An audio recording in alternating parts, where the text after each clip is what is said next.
चरैवेति चरैवेति, यही तो मंत्र है अपना। चरैवेति चरैवेति, यही तो मंत्र है अपना। नहीं रुकना नहीं थकना, सतत चलना सतत चलना, यही तो मंत्र है अपना। शुभंकर मंत्र है अपना। हमारी प्रेरणा भास्कर है जिनका, रथ सतत चलता युगों से कार्यरत है जो। सनातन है प्रबल ऊर्जा, गति मेरा धर्म है जो। भ्रमण करना, यही तो मंत्र है अपना। शुभंकर मंत्र है अपना। चरैवेति चरैवेति, यही तो मंत्र है अपना।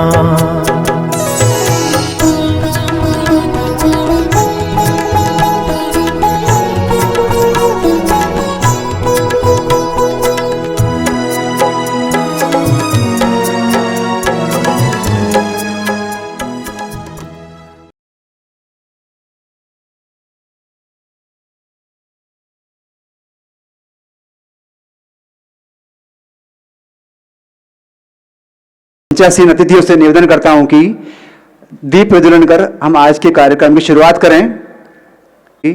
शुरुआत प्रारंभ करें। जैसा कि हमारी परंपरा है, हम किसी भी कार्यक्रम की शुरुआत दीप प्रज्वलन करके ही करते हैं। तो इसी कड़ी में दीप प्रज्वलन यहाँ पर हो रहा है।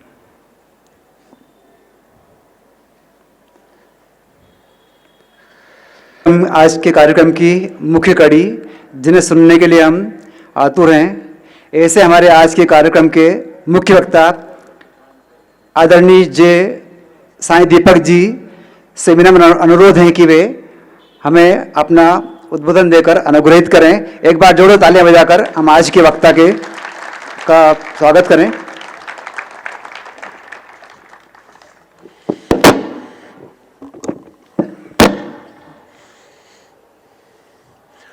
नमस्ते। मुझसे ये कहा गया था कि मुझे जितना हो सके हिंदी में बात करनी चाहिए। मैं पूरा प्रयत्न तो करूँगा, पर दिल्ली से हूँ तो मिश्रित भाषा का उपयोग होगा। अंग्रेज़ी और हिंदी दोनों का प्रयोग होगा। तो अगर मेरी भाषा में कोई त्रुटि रह जाए, मैं क्षमा प्रार्थी हूँ। तो टॉपिक मैंने ये चुना था आज, हिंदू संस्कृति और सभ्यता जो चुनौतियां हैं हमारे सामने। एक है चुनौतियों का विश्लेषण और दूसरा है उनके समाधान के बारे में सोच विचार करना।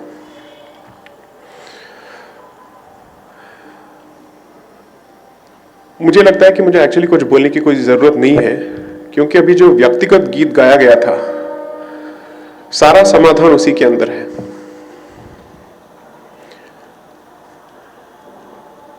क्योंकि इस गीत में यह कहा गया है कि काल चक्र की वजह से जो रिश्ते टूट गए हैं, उसकी वजह से आपको यह भूलना नहीं चाहिए कि आपकी रगों में जो खून है वो हिंदू है। आज के डेट में प्रॉब्लम यह है कि जो लोग इसको भूल चुके हैं और भूलने के अलावा इसको नकार रहे हैं, इनके साथ आप कैसे जूझेंगे, इनको आप कैसे घर वापस ले आएंगे? प्रश्न ये है।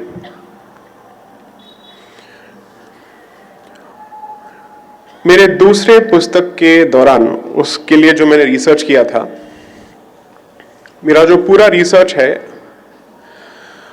वो मुगल साम्राज्य के पतन के उस कालखंड से लेके खिलाफत के कालखंड तक मैंने उसके लिए पढ़ाई की थी। कि उसका पूरा रिसर्च किया था कि पाकिस्तान का मार्ग कैसे प्रशस्त हुआ। क्या वो सिर्फ 1940 के दशक का एक फिनोमिनन है, या उसकी जो प्रतिक्रिया है या उसकी जो क्रिया है वो बहुत पहले शुरू हो चुकी थी।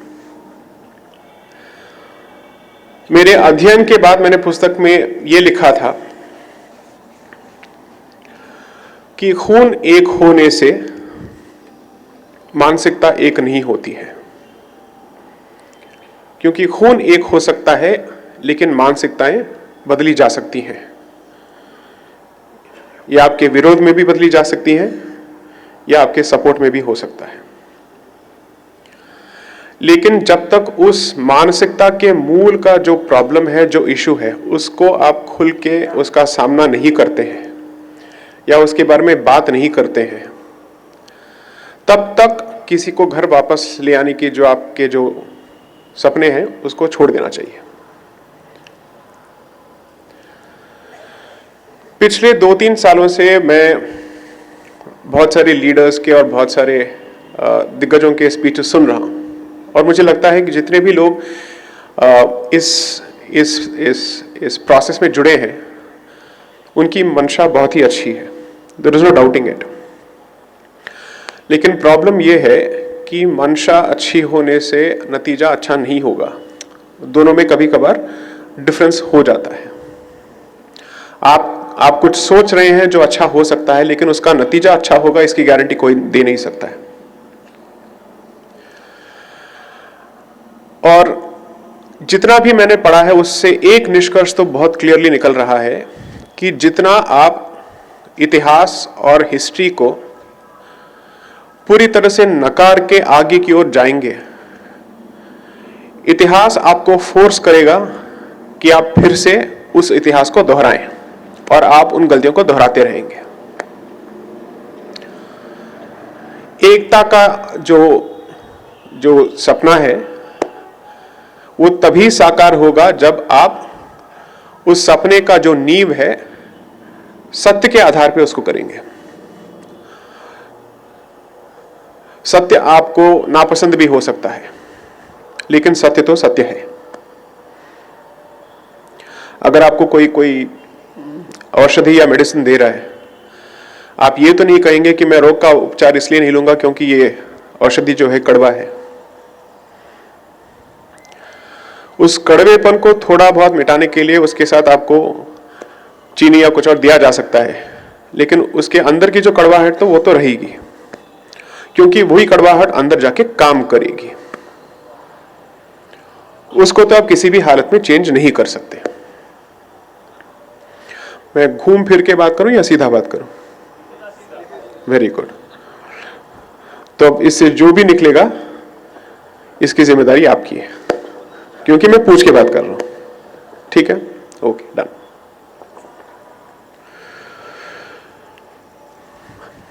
मैं आपको अपने ही जो रिसर्च के बेसिस पे जो मेरे दिमाग में आया है मैं वो आपके सामने पेश करूंगा। उससे जो भी निष्कर्ष या नतीजा निकलता है वो मैं आपके सामने छोड़ देता हूं। वकील का सबसे बड़ा ये स्ट्रेंथ होना चाहिए कि आप तथ्यों को आधार के बेसिस पे कोर्ट या जनता के सामने पेश करें और नतीजा जो है ऑडियंस पे छोड़ दें। वैसे अगर आप देखें तो आपके जितने भी धर्मशास्त्र हैं या आपकी स्मृतियां हैं उनका भी पोजीशन ये है, शरिया पालन की उम्मीद रखता है। शास्त्र आपको सिर्फ दर्शन करता है और आपको रास्ता दिखाता है और आप पे छोड़ देता है कि कर्म का रास्ता ये है। अगर आपको मोक्ष की ओर जाना है इसका पालन कीजिए, वरना नहीं तो उसका जो भी कर्म फल होगा आप उसको भुगतेंगे। बस कोई डंडा लेके आपके पीछे नहीं आता है कि आपने इसका पालन नहीं किया तो आपका सर कर्म कर दिया जाएगा। क्योंकि हिंदू सोच जो है वो कर्म पे भरोसा करती है। गुरुओं का और शास्त्रों का काम है आपके सामने आपके हित का जो इशू है, जो भी आपके इंटरेस्ट हैं, उसको आपके सामने रखना। करना या ना करना आपकी जिम्मेदारी होगी और आप उसकी जिम्मेदारी नियति पे भी नहीं डाल सकते हैं, क्योंकि नियति कर्म के साथ जुड़ी हुई है।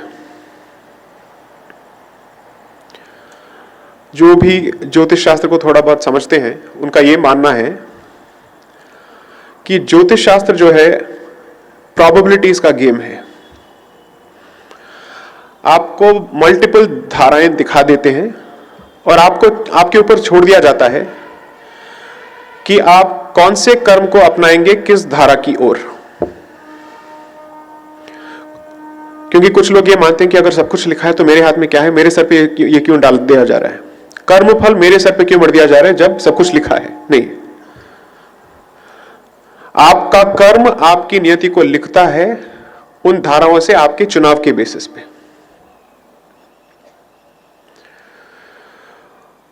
तो आपकी जो इतिहास है ये आपके फ्यूचर के धाराओं को भी दर्शा रही है।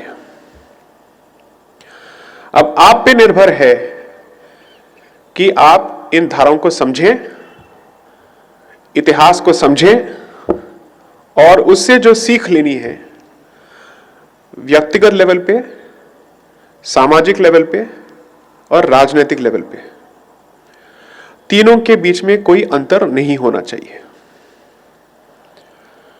प्रॉब्लम तब शुरू होती है जब आपको लगता है कि मेरे व्यक्तिगत धर्म के पालन में और सामाजिक पालन में अंतर हो सकता है और सामाजिक धर्म के पालन में और राजनीतिक धर्म के पालन में अंतर हो सकता है। जब आपने इनके बीच में इतने फासले अगर आपने डाल दिए तो आपकी जो एक्सपेक्टेशन होगी व्यक्तिगत लेवल में वो राजनीतिक लेवल में कभी उसकी पूर्ति हो ही नहीं सकती है। तो ये सोच के चलना कि जो लार्जर जो स्ट्रीम है उसका मेरे छोटे धारा से कोई लेना देना नहीं है, ये आपकी सबसे बड़ी गलती होगी। मेरा ये मानना है कि 18वीं शताब्दी से लेके 21वीं शताब्दी तक हिंदू समाज ने इस बात को ठीक से समझा नहीं है। हो सकता है कि किसी कालखंड में आपको यह समझ थी, लेकिन अब यह आप भूल चुके हैं, हम भूल चुके हैं। तो मुझ जैसे लोगों का काम एक्चुअली आसान हो जाता है क्योंकि हमें नया कुछ कहना नहीं पड़ता है, इतिहास को देखना होता है कितने सारे मिस्टेक्स हुए हैं और वही मिस्टेक्स आज भी दोहरा रहे हैं, तो बताना पड़ेगा तब ये हुआ, अब आपको क्यों लगता है कि आगे ऐसा नहीं होगा। खिलाफत के 25 साल के अंदर भारत का विभाजन हो गया था और लोगों को समझ में नहीं आ रहा था कि खिलाफत का जो दौर था वो किस ओर जा रहा है। उनको यह भी समझ में नहीं आ रहा था कि इस मानसिकता का एक्चुअल प्रॉब्लम क्या है, इसकी जड़ क्या है। उनको यह भी समझ में नहीं आ रहा था कि जनसांख्यिक संतुलन का इंपॉर्टेंस क्या होता है। अगर मैंने अपने सर पे जय श्री राम का एक बैंडना डाल दिया और हाथ में डंडा लिया और मैंने आपसे कहा हर हिंदू को 3 बच्चे पैदा करने होंगे, आप कहेंगे क्या उल्लू है। लेकिन अगर मैं इसको इतिहास, तथ्य और तर्क के बेसिस पे आपके सामने रखूं, तब आपकी प्रतिक्रिया क्या होगी, आपका रिएक्शन क्या होगा। हिंदी के बजाय अगर मैंने उसको अंग्रेजी में कह दिया, आपको तो और भी सही लगेगा, नहीं? क्योंकि हिंदी से ज्यादा जो अंग्रेजी में बोलता है उसका दिमाग ज्यादा होता है, नहीं? कुछ तो है, वरना हम अपने बच्चों को इंग्लिश मीडियम में क्यों भेजते? कोई तो वजह होगी। लेकिन जब भी कोई गाली देता है, अंग्रेजी ज्यादा आपको आपकी मातृभाषा में ज्यादा लगती है, तो ये एक अजीब विकृति है हमारे दिमाग में। तो मैं आपको आपकी मातृभाषा में बोलने की कोशिश करूंगा क्योंकि आपको लगनी चाहिए। I will do my best.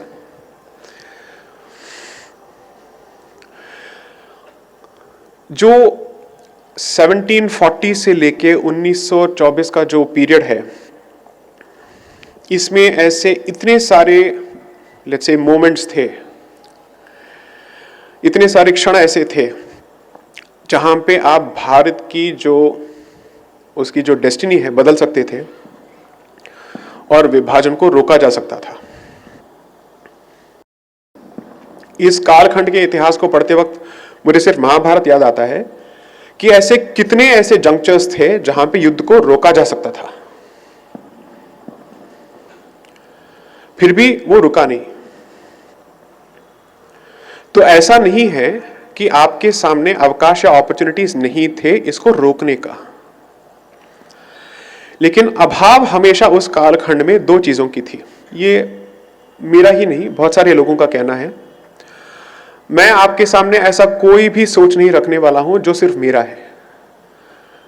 मेरा जो बेसिक प्रैक्टिस है वो बौद्धिक संपदा का है, इंटेलेक्चुअल प्रॉपर्टी का है। और first principle of intellectual property ये होता है कि जिसकी जो सोच होती है आप उनको क्रेडिट दे दें, चाहे वो पैटेंट हो या कॉपीराइट हो या ट्रेडमार्क हो। तो मैं अपने आप को उन सारे लोगों का लेट्स से रिप्रेजेंटेटिव मानता हूं, स्पोक्स पर्सन मानता हूं। तो मैं इसकी पूरी जिम्मेदारी नहीं लूंगा, मैं जिम्मेदारी उस बात की लूंगा कि मैंने क्या समझा उनके राइटिंग से या फिर उनके सोच से, और मैं उसको किस तरह आपके सामने पेश कर रहा हूं, उसकी जिम्मेदारी मैं लूंगा। The biggest deficiency in Hindu society, इसके दो नाम हैं,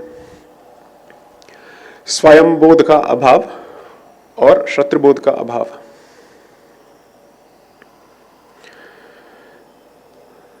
इन दोनों में से कौन सा इंपॉर्टेंट है, इस पे मैंने थोड़ा सोचा। अगर शत्रु भी नहीं है कोई और स्वयंबोध नहीं है तो स्वयं का कोई परिचय भी नहीं है।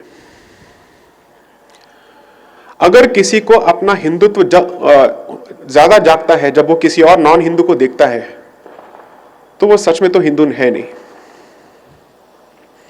क्योंकि किसी और के होने या ना होने से उसका हिंदुत्व जागता है या सोता है। उसका अपना कोई दिमाग नहीं है, उसका अपने कल्चर के प्रति कोई अपना लगाव या जुड़ाव नहीं है। उसका लगाव या जुड़ाव जो है किसी और पे निर्भर है। तो सवाल यह होता है कि अगर भारत पूरी तरह से सिर्फ, और भारत में सिर्फ हिंदू रहते हैं, तब भी यह हिंदू राष्ट्र नहीं होता जब तक स्वयंबुद्ध नहीं होता। तो स्वयंबोध शत्रुबोध से ज्यादा इंपॉर्टेंट है, क्योंकि आप किसी और से नहीं लड़ रहे हैं, आप अपने परिचय को बचाने के लिए लड़ रहे हैं। यही इस वाक्य का पूरा कंप्लीट सेंटेंस है।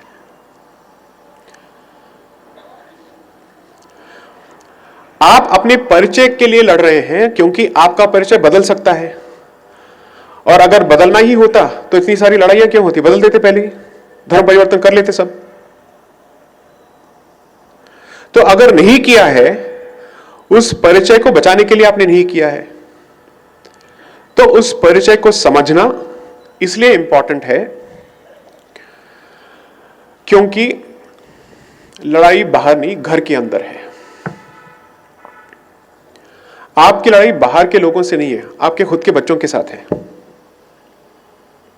उनको मंदिर भेजने में या फिर हिंदू फेस्टिवल्स को सेलिब्रेट करने में या फिर उनसे कहने में, शादी किसी से भी कर लो लेकिन सिर्फ हिंदू से करना, यह भी आपसे बोला नहीं जाता आज तक, क्योंकि यह बोलना एंटी सेक्युलर हो जाता है।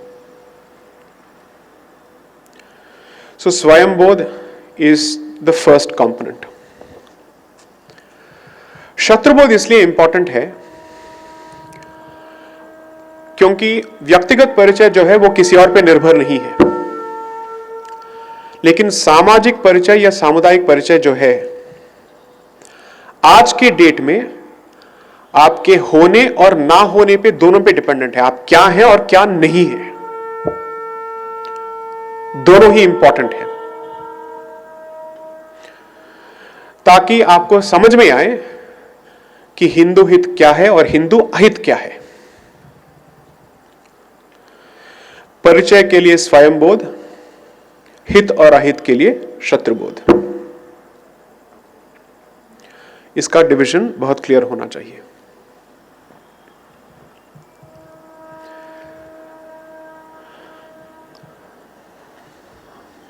जब खिलाफत मूवमेंट को मैं समझने की कोशिश कर रहा था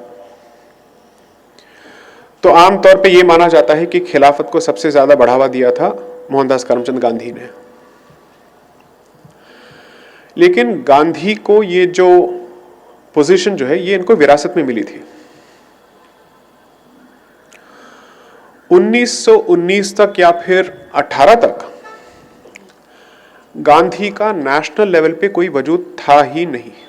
इनको लोग ये मानते थे कि ये एक एनआरआई हैं जो साउथ अफ्रीका से आए हैं, जो थोड़ी बहुत अंग्रेजी बोल लेते हैं और जो फिलॉसफी के बारे में थोड़ा बहुत जानकारी रखते हैं क्योंकि ये टॉलस्टॉय के फैन हैं। तो उनको मौका दिया जाता था कि आ जाओ, अंग्रेजी में किसी को यहाँ पे बोलना होता है, आपको 15 या 20 मिनट दिया जाएगा, आप अंग्रेजी में बोल के जाओ। मैं वो नहीं हूं, मैं बता रहा हूं बट इनका रोल इतना ही था।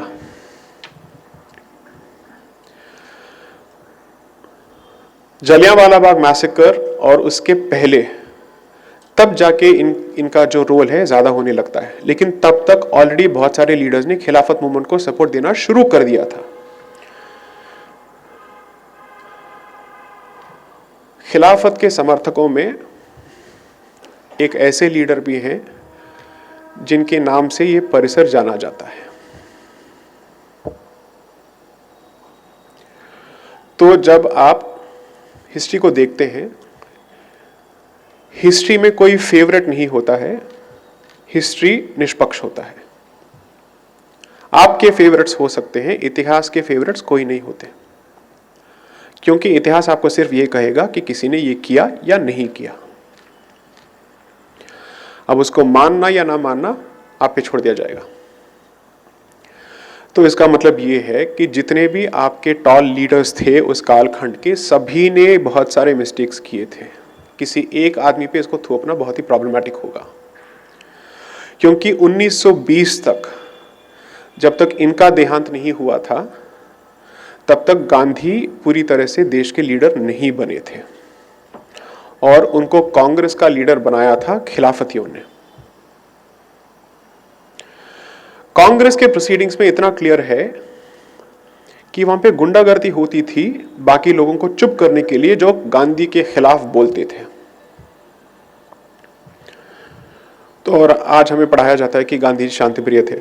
इनकी शांतिप्रियता कहां से आती है अभी समझ में आ गया, क्योंकि ये शांतिप्रिय लोगों के बीच घूमते थे। तो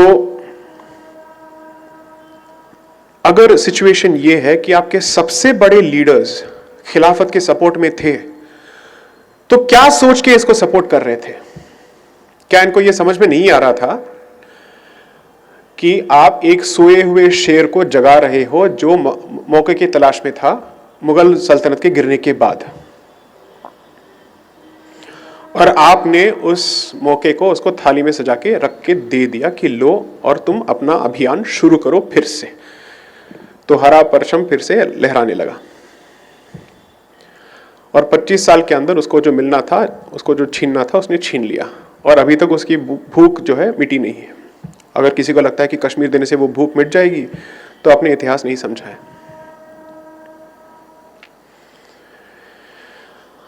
सो फर्स्ट थिंग, 1920 के उस दशक में, उस कालखंड में भारत की जो स्थिति थी, सामाजिक और सांस्कृतिक और धार्मिक रूप में, जैसे धार्मिक नजरिए से देखेंगे, आपकी स्थिति आज उससे भी बदतर है।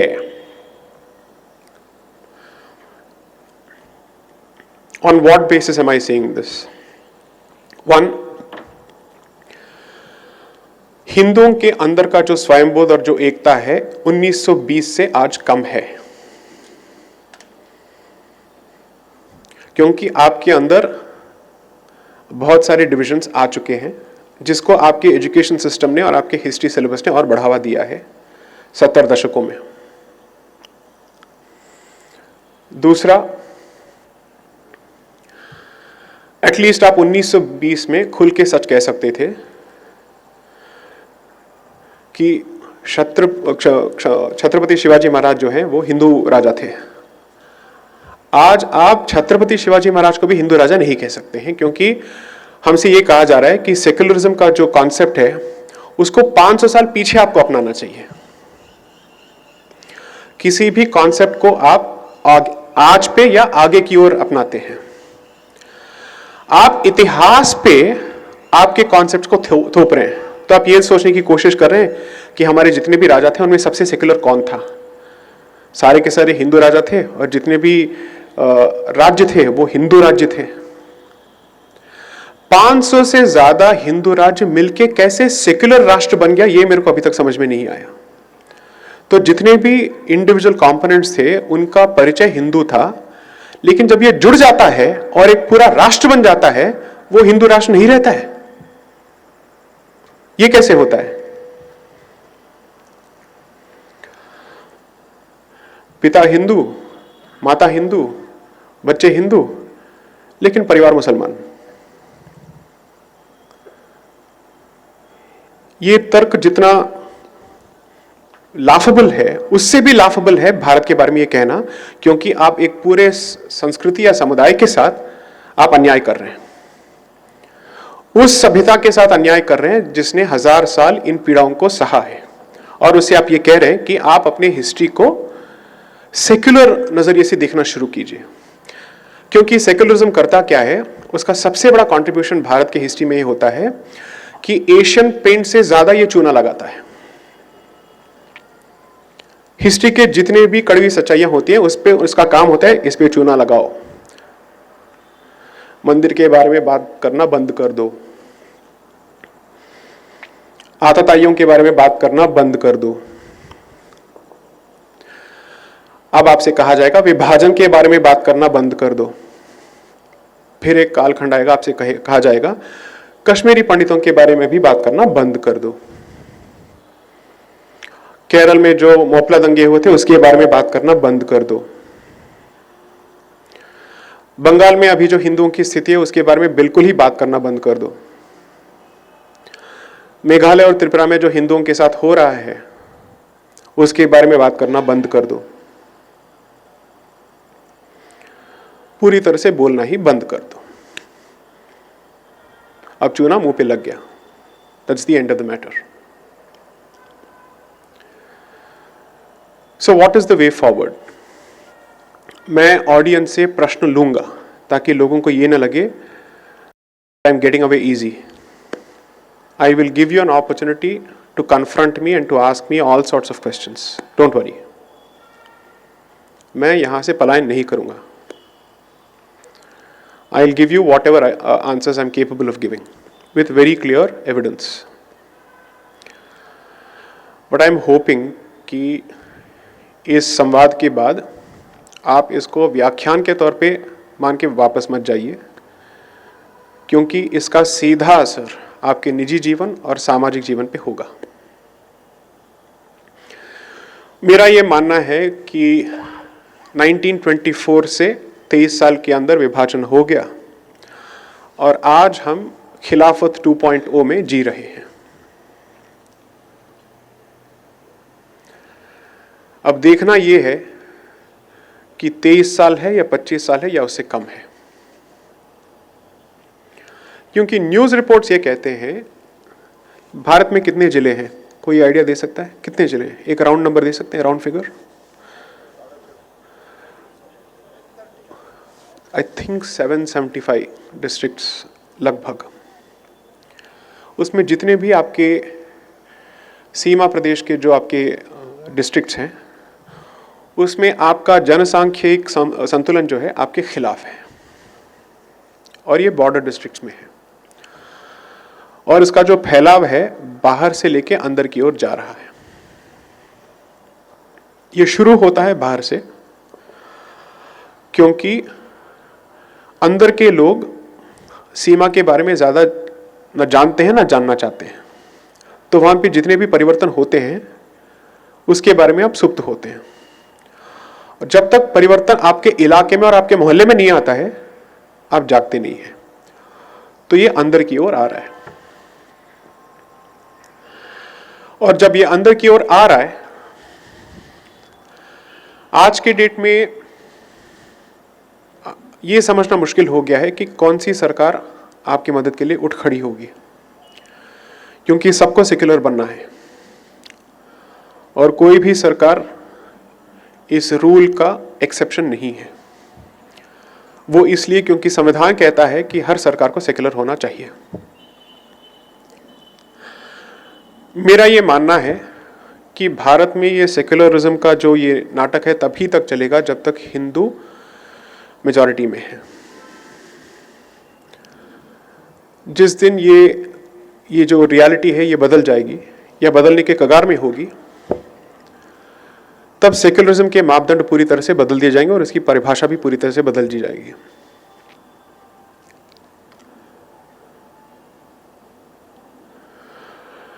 आज के डेट में हमारे सबसे सेंसिटिव रीजन्स जो हैं, एक पंजाब है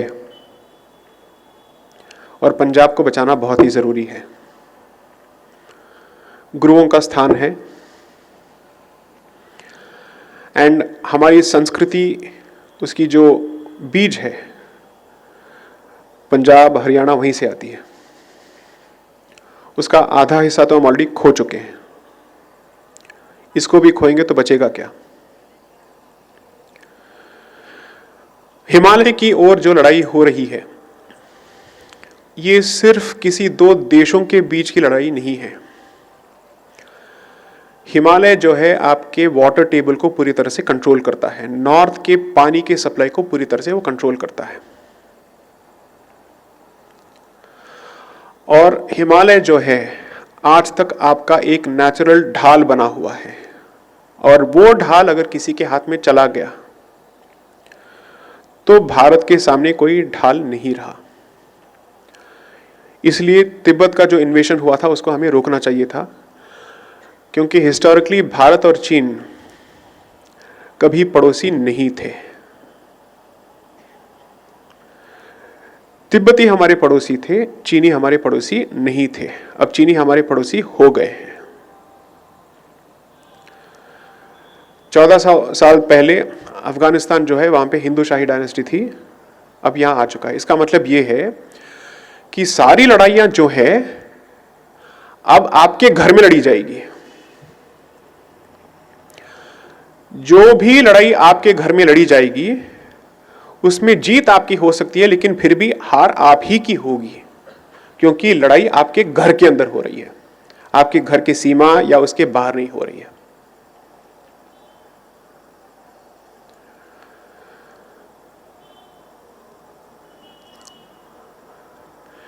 अगर किसी शत्रु को आपके घर के अंदर पैर रखने का मौका मिल गया और उसके बाद लड़ाई होती है और आपने कहा तुम इससे ज्यादा अंदर नहीं आओगे, चाहे उसको 1/3 मिले या 1/4 मिले या 1/16 अंश मिले, मिल तो गया आप ही का। तो आप इतिहास को 70 साल या 100 साल के कालखंड में मत देखिए, 1000 साल के या उससे ज्यादा उसके पैमाने में उसको समझने की कोशिश कीजिए कि आप कहां थे और आप कहां हैं और आप कहां रहेंगे। भारत के अलावा आपका कोई परमानेंट घर नहीं है, ना कोई आपको अपनाएगा, और अगर अपनाएगा भी आपसे कहा जाएगा तिलक हटाओ बिंदी हटाओ, तिलक हटाओ बिंदी हटाओ, आपसे ये बोला जाएगा। तो अगर आपको हिंदू बने रहना है तो आपके घर की रक्षा सिर्फ किसी सरकार की जिम्मेदारी नहीं हो सकती है। तो अपने घर में अपने बच्चों को शिक्षा के अलावा हिंदुत्व और राष्ट्रीयता दोनों सिखाइए और समझाइए। हिंदुत्व के बगैर कोई राष्ट्रीयता हो नहीं सकती, और राष्ट्रीयता के बगैर हिंदुत्व पूरा नहीं होता। दोनों साथ साथ चलते हैं। Both of them are two sides of the same coin.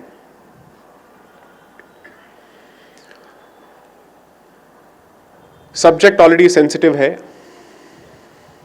और इसमें सोच विचार करने की जरूरत है, तो मैं इस पे चीख के चिल्ला के बोलना नहीं चाहता, क्योंकि मुझे चीख के चिल्लाने की बोलने की कोई जरूरत नहीं है, क्योंकि इतिहास मेरे पक्ष में है और तथ्य मेरे पक्ष में है। तो मैं आपको बता रहा हूं कि केस ये है। अब इसके समाधान क्या है? अब हो गया ये प्रॉब्लम का स्टेटमेंट और इसका विश्लेषण हो गया। What is the solution? आपके जितने भी चुनाव रिलेटेड डिसीजंस होते हैं उसका आधार ना बिजली, ना सड़क, ना विकास होगा, उसका आधार होगा हिंदुत्व।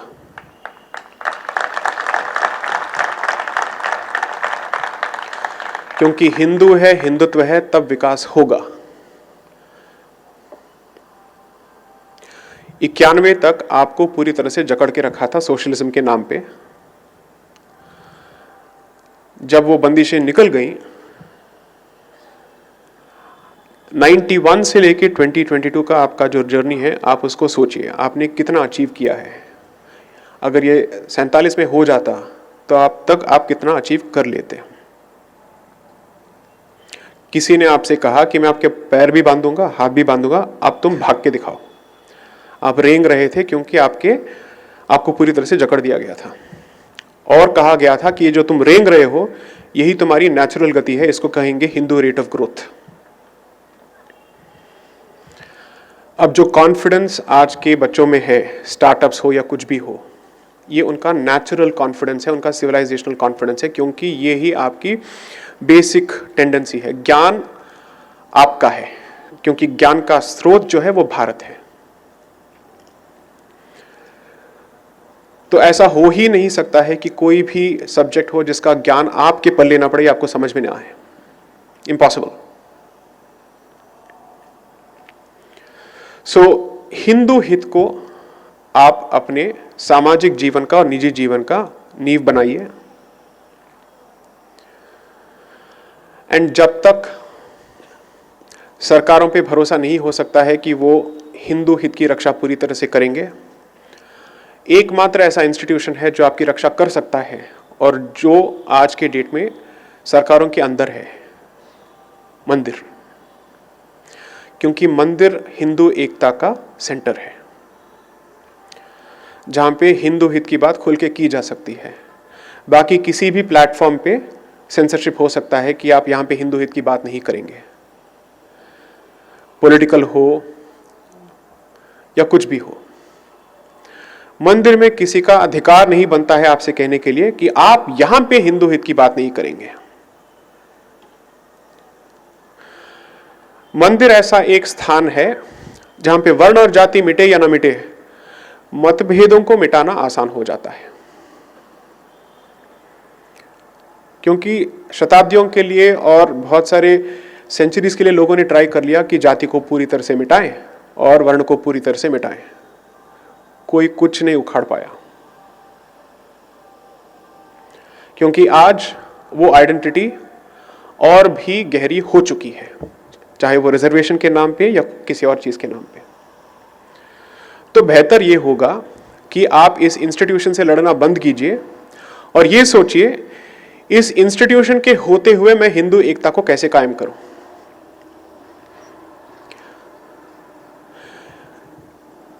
एक अप्रोच ये होता है कि आप उस इंस्टीट्यूशन को पूरी तरह से मिटाने की कोशिश कीजिए। आदिशंकर भगवान के टाइम से आज तक कोई इसको कर नहीं पाया। जो आदिशंकर नहीं कर पाया, आप थोड़ी कर पाएंगे, नहीं?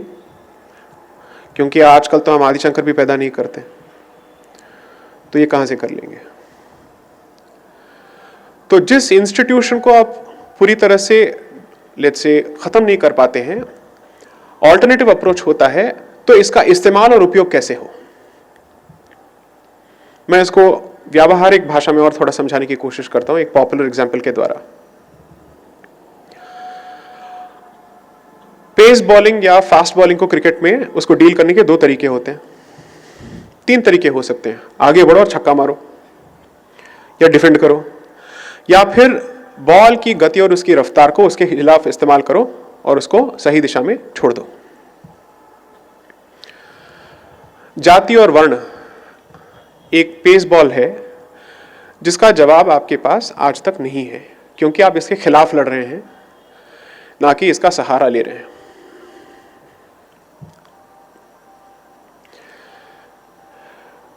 मूलतः प्रश्न यह है कि चाहे किसी भी वर्ण का हो या वर्ग का हो या जाति का हो,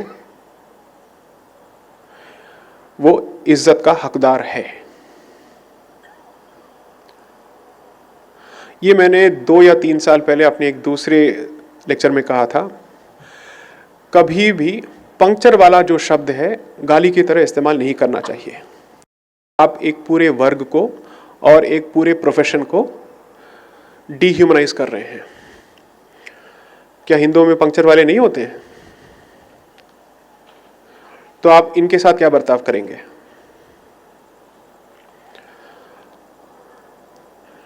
जो भी इलेक्ट्रिशियंस, प्लम्बर्स, मैकेनिक्स जो ये काम करते हैं उनकी इज्जत करना सीखिए, क्योंकि मेटल उनके हाथ में है।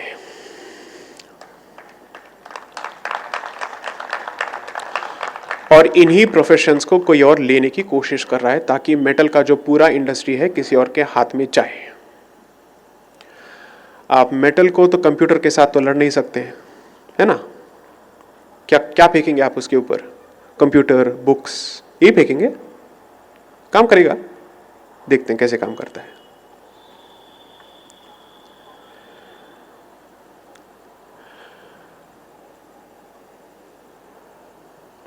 किसी एक आइडेंटिटी को मिटाने से ज्यादा बेहतर यह है कि उस आइडेंटिटी को रेस्पेक्ट देना, और ये आज तक हम सीख नहीं पाए हैं।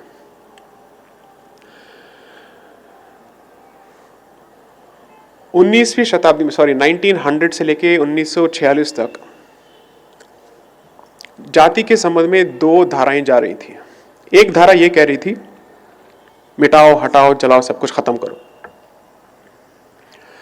आज तक वो सिलसिला चल रहा है, कुछ हो नहीं पाया। दूसरा ये कह रहा था, देखिए हम आपसे सिर्फ एक ही मांग रख रहे हैं, आपके सामने सिर्फ एक ही मांग रख रहे हैं, हमें भी उतना ही हकदार बनाइए हिंदुत्व में जितना कोई और हो। हमें अपने परिचय पे कोई लज्जा नहीं है, तो आप ये मत कहिए कि हम नीचे हैं।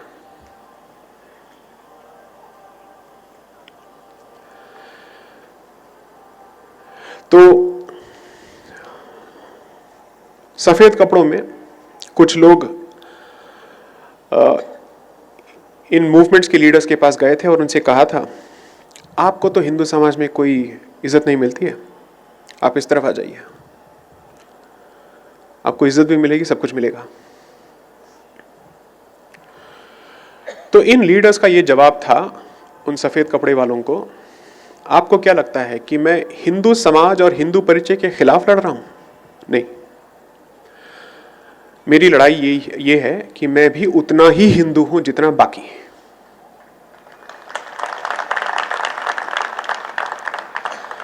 इसीलिए मिशनरीज के इतने फैले हुए प्रेजेंस के बावजूद, और वो भी ब्रिटिश कालखंड में, इतने कन्वर्जन्स नहीं हुए थे। वरना जब आप पे राज हो रहा था, आप पे शासन हो रहा था, आपके बच्चे जो हैं अंग्रेजी पढ़ रहे थे, कॉन्वेंट स्कूल्स में पढ़ रहे थे, इतने सारे मिशनरीज थे, उस वर्ग के सारे लोगों को तो पूरी तरह से धर्म परिवर्तन कर लेना चाहिए था। क्यों नहीं किया? आप थोड़ी उनके सामने जाके खड़े होगे कि भैया आप कन्वर्ट मत हो। उनके अंदर भी एक हिंदुत्व थी, इसीलिए तो वो हुए नहीं। उस हिंदुत्व को जागरूक करना और उनको जोड़ना मेन स्ट्रीम के साथ। मेन स्ट्रीम का अनुवाद क्या होता है? मुख्य धारा। जी, मुख्य धारा के साथ ये हिंदुत्व का काम होना चाहिए।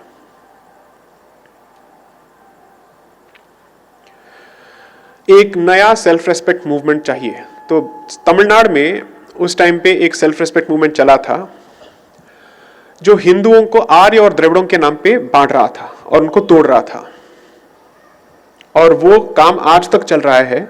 इसलिए तमिलनाडु में जो हिंदी द्वेष है उसका मूल हिंदू द्वेष है, क्योंकि द्रविड़ पंथ जो है उसको हिंदू और हिंदुत्व दोनों से घृणा है और द्वेष है, क्योंकि द्रविड़ पंथ का जो बीज है वो बाहर का है, भारत का नहीं है। ये सारे इश्यूज जो हैं जुड़े हुए हैं। तो समाधान के रूप में आपको एक दूसरा मूवमेंट सोचना चाहिए, हिंदू सेल्फ रेस्पेक्ट मूवमेंट, जहां पे चाहे कोई भी किसी भी वर्ग का हो या कोई भी काम करता हो, उसको मुख्य धारा में आप कैसे जोड़ेंगे। मेरे हिसाब से रिजर्वेशन एक हद तक हल हो सकता है, लेकिन रिजर्वेशन एक ऐसा प्रॉब्लम है कि हर किसी को रिजर्वेशन की होड़ लगी रहती है। मैं आपको इसका एक कंपैरिजन देता हूं। भारत को आप एक ट्रेन मानिए। ट्रेन के सारे डिब्बे जो हैं अनरिजर्व्ड कंपार्टमेंट्स हैं। अनरिजर्व्ड कंपार्टमेंट्स की यह मानसिकता होती है जिसको भी सीट मिल गया वो किसी और को देगा नहीं, और हर किसी को वो सीट चाहिए। रिजर्वेशन इस मानसिकता को बढ़ावा देता है, क्योंकि लोग शरणार्थी की तरह, जैसे शरणार्थी रोटी के लिए लड़ते हैं, लोग रिजर्वेशन के लिए लड़ना शुरू कर देते हैं। जिनके पास सब कुछ है वो भी जब शरणार्थियों की तरह बिहेव करने लग जाते हैं, तब प्रॉब्लम तो बहुत ही प्रॉब्लमैटिक है। क्योंकि आपके पास सब कुछ है, फिर भी आप ऐसे लड़ेंगे। आप पाकिस्तान से भागे हुए थोड़ी हो, या भगाए गए थोड़ी हो। आप क्यों ऐसे बिहेव कर रहे हैं? तो इसका ऑल्टरनेटिव क्या हो सकता है?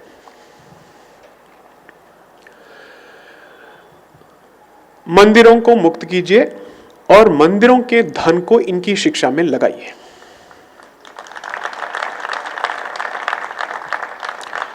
और ये कहिए, आपके बच्चों की शिक्षा जो है मंदिर की जिम्मेदारी है। आप 3 बच्चे पैदा कीजिए, एटलीस्ट एक बच्चे की परवरिश हम कर लेंगे। इससे 2 चीजें साथ में हल होंगी। 3 चीजें, मंदिर के रिसोर्सेस हिंदू हाथ में होंगे और हिंदू हित के लिए काम आएंगे। दूसरा, इनको ये लगेगा कि हम अभी मंदिर के भाग बन चुके हैं,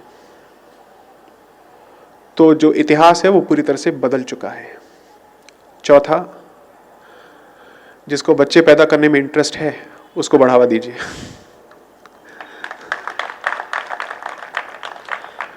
क्योंकि वो एक रियलिटी है जिसको जूझना बहुत जरूरी है।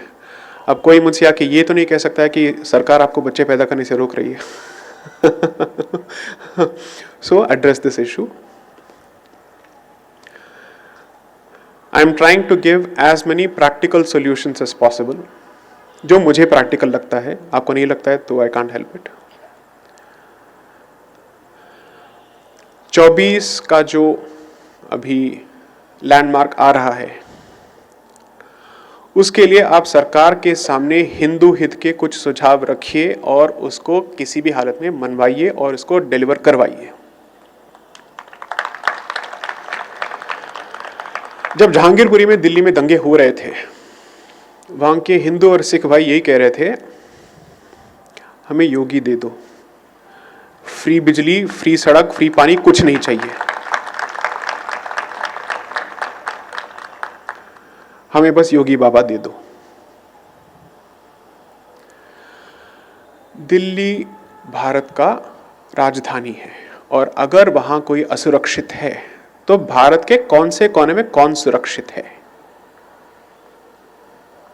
ये प्रश्न आप अपने आप से पूछ लीजिए। मैं बाहर का आदमी नहीं हूं, ना विपक्ष का आदमी हूं, मैं इस पक्ष का शुभचिंतक हूं। मेरा अगर ये मानना है कि सुरक्षा विकास के पहले आता है, इसमें क्या गलत है?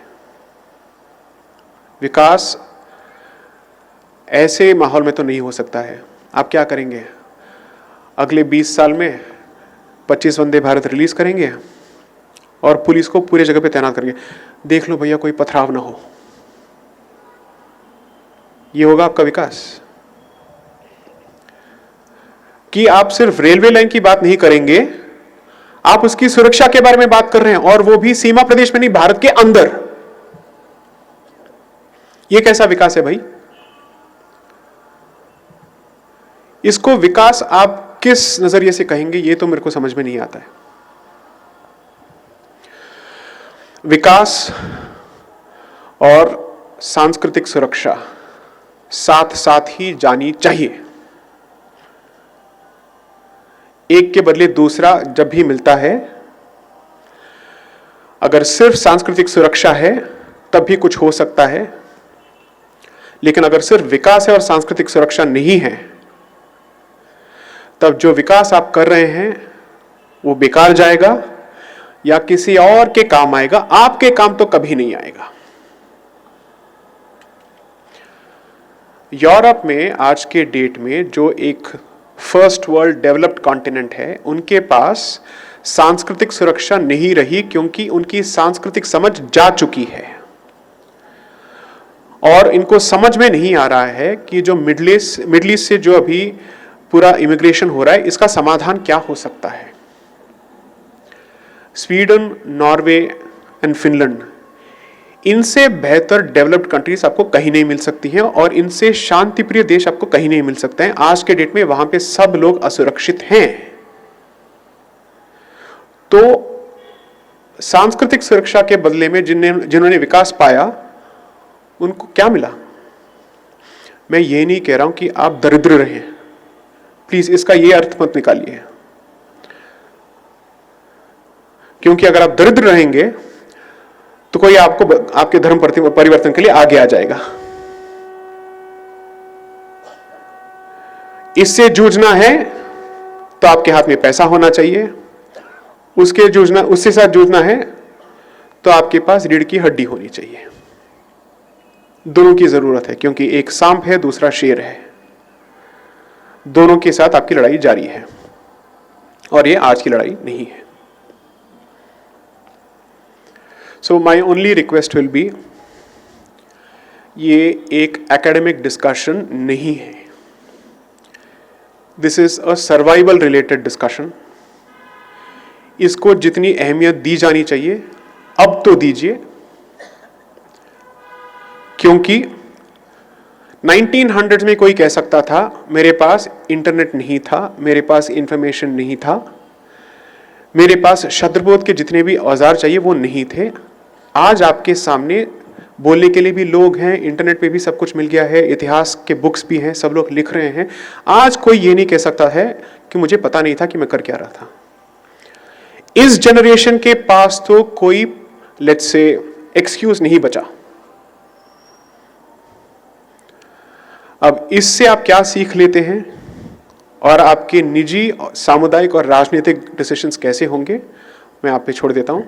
वंदे मातरम, जय श्री राम।